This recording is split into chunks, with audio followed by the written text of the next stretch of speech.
So here we have the BMW X1, a one-owner car on a 60 plate. We can start off by showing you around the outside of the car, and then we'll hop in and run through some controls on the inside. But from the outside, you can see it's a 5-door car with alloy wheels and tinted windows. Let's start off inside the boot and then work our way around the rest of the car from there. As we approach the boot, you can see we have reversing sensors, plenty of space in there as well, along with the 3 individually folding rear seats should you wish to increase this space even further. And then this tray section will lift up to reveal even more storage space should you need it. Okay, so we're just going to work our way back round to the front of the car, and then we'll hop in and run through some controls on the inside. But now that we've done a full circle of it, you can see it's in excellent condition the whole way round. Just briefly before we climb in, I think it's well worth seeing the interior from this exterior point of view. There's full leather seats, as you can see. Besides that, there's plenty to run through on the dashboard, so let's hop in and we'll do that right now. Okay, now that we're inside the car, we're going to start with the dials. On the right-hand side, we have the rev counter, and on the left-hand side, the speedometer and fuel gauge. In the middle, you can see the total miles for the car. They are 40,033. You can change the information that's displayed in that section by pressing a button on the end of the indicator stalk for various bits of trip computer information. Also contained within that section, you'll see the letter P. That's to highlight that this car is currently in park. It's an automatic gearbox. You'll always know what gear you're in because it will come up on there, as you can see me demonstrating now. And then above that, we've got the temperature outside and the time of day as well.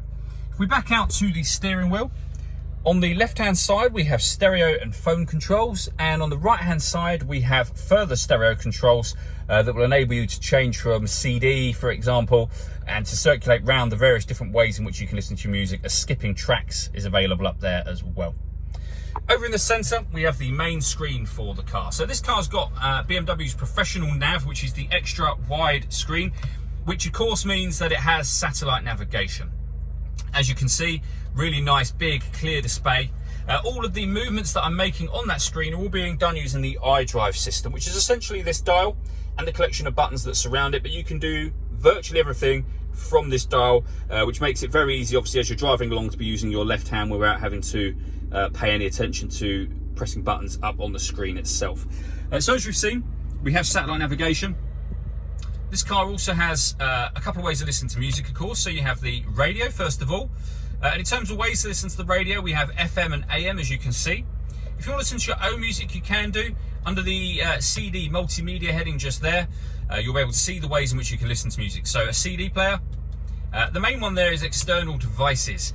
You can plug in a USB device and an auxiliary device as well. So plenty of ways to listen to your music in this car.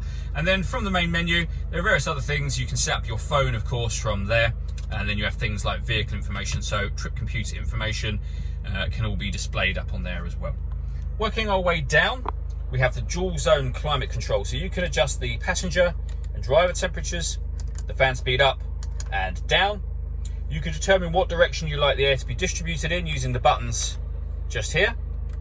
When you're happy with those settings, this button turns the air conditioning off in this case, or back on again, or you can hit auto. When you hit auto, the car will take control of the fan speed and the direction of the air to maintain the temperatures you've asked for.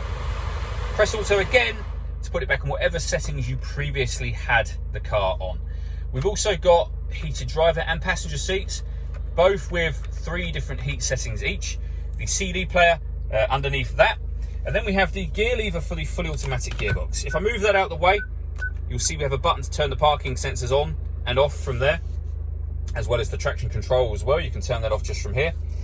We have auxiliary input and the USB input for your music, a 12-volt charging socket underneath that cap, a gear indicator just there, as well as the one that you've seen already on the dashboard or main display of the car. And then back to the iDrive system. So the dial, as I said, can do everything, but you can access your main menu and then certain other functions directly from these buttons should you wish to. All that leaves me to say is thank you for taking the time to watch this video. If you'd like to come and see the car for yourself and have a test drive, please feel free to give us a call here at Glenbourne's. We'd love to hear from you soon.